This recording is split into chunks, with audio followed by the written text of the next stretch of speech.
wacan oo wanaagsan dhegaystayaal guud ahaan meel walba waa joogtaan oo aad naga dhegaysanaysaan kuna soo dhowaada tixanaha murtida iyo maahmaahyada dhegaystayaal tixanaha murtida iyo maahmaahyada waxaynu ku eegi doonnaa murtida halkudhigeedu aad tahay ilaahow shan waad uunta ee shan inooga yeel kolka hore murtidu waxay u taallay ilaahow shan waad uuntay ee maxaa shan uga dhigi weeday siday u taallo middaani waxay ku tusinaysaa afxumo iyo erigaf ah taasina waa mid khilaafsan caqiidada islaamka balse annagoo ka afgobaadsanayna aan dhahno ilaahow shan waad uunta ee ilaahow shan inooga yeel sidaani waxay caddaynaysaa in ruuxa bini'aadam yahay allana oo baryaayo shantaa waxyaaboodna waxay keliyihiin ilaahow geesi waad uuntay ee ilaahow bir ka dhig ilaahow fulay waad uuntay ee ilaahow baalal u yeel ilaahayow deeqsi waad uuntay ee ilaahow maalqab ka dhig ilaahayow bakhiil waad uuntay ee ilaahow sumad u yeel ilaahow naag xun waad uuntay ee ilaahow koor u xir soomaalidu waa bulsho dhaqan ahaan afmaal ah waxaadna ka dareemaysaa sida isugu xidhiiriyaan habka nolosha haddaba murtidaani waa mid dhowr arrimood oo kala duwani kulminaysa qayb nolosha bini'aadamka ayay waxtar u leedahay qaybna way curyaamisaa suurtagalna ma aha inaan halkan ku soo wada koobno macnaha ballaaran ee murtidaani ka hadlayso balse tusaalooyin yar yar aan ka bixinno si aan u dhuuxno nuxurka iyo nafaqada ku jirto murtidaani midda koowaad murtidu waxay leedahay ilaahow geesi waad uuntay ee ilaahow bir ka dhig siday murtida u dhacayso waxaa laga dhigay in geesigu yahay mid bulshada u baahan tahay noloshiisa laga yaabay in cadowga dartiisa uga bajiyaan inay soo hujuumaan ama ay ku soo dhiiradaan bulshada uu ku dhex nool yahay sidoo kale geesigu kaali weyn ayuu ka qaataa markuu cadowga soo weeraro duddo meel degan bulshada laga dhex waayo geesi cadowga kama gambado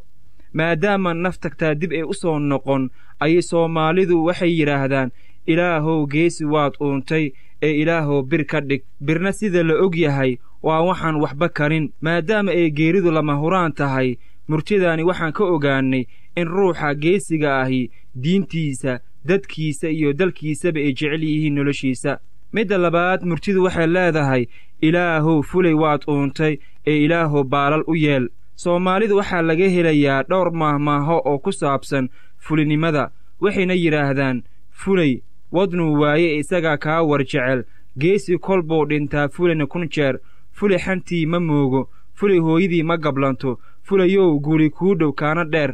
balse markaan dib ugu soo laabanno murtideenna waxay leedahay ilaahayow fulay waad uuntay ilaahow baalal u yeel goobaha dagaalladu waa meelaha ay ku baxaan magacyada fulay iyo geesi marka labada col isdhex galaan oo fallaaraha iyo warmaha laisla dhacaayo ayuu fulayga indhaha caddeeyaa isagoo cagaha dhulka ka qaadaayo kolkaasay soomaalidu aragtay in fulayga haadka ka cararo ayay u raadisay wuxuu ku baxsan karaayo waxayna ugu duceeyaan ilaahow baalal u yeel si uu ugu buubo markay cabsi soo wajahdo midda saddexaad murtidu waxay leedahay ilaahow deeqsi waad uuntay ee ilaahow maalqab ka dhig soomaalidu waxay tidhaahdaa qofkaad barashadiisa rabtid jid la mar ama jabad la xaaro ama jiddiin la cun taasoo lagu ogaan karo wuxuu guda iyo wuxuu galaba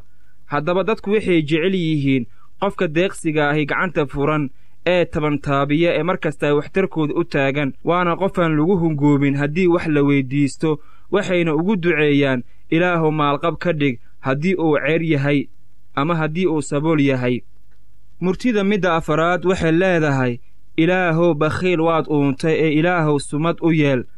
bakhiilku waa qof necab kana yimxeeriya waxbixinta haba heeste ee xoolo tiro dhaafeen iyadoo sidoo kale tebadaha iyo qumbayaasha ay uga buuxaan hilib iyo subagba soorne ee u raacday hase yeeshee nimco walba nusqaan leh ninka ceenkaas ah waxaa ku abuuran oo hoosta kaga taal nabar inta badan aan kuu muuqan markaad damacdo inaad wax weyddiisato sidaa darteed ayay soomaalidu waxay ku ducaysataa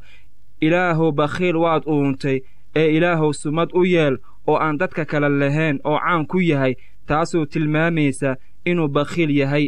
midda shanaad murtidu waxay leedahay ilaahow naag xun waad uuntay ee ilaahow koor u xir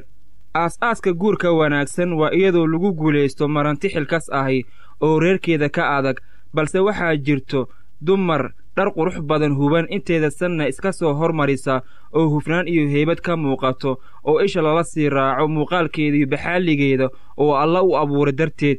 balse maxay kuugu taal waa tii la yidhi hoobaalka guudnimo iyo hobalka way iska wacan tahay hoos ahaanteedase lama ogo macaado allee taa ayay soomaalidu ka ducaysataa inuu alla koor u xidho si aan loogu hodmin xumaanteeda dihan dhegaystayaal tixanaha murtida iyo maahmaahyadane maanta halkaa inoo joogto ta intaa ku kulmi doonno qayb kale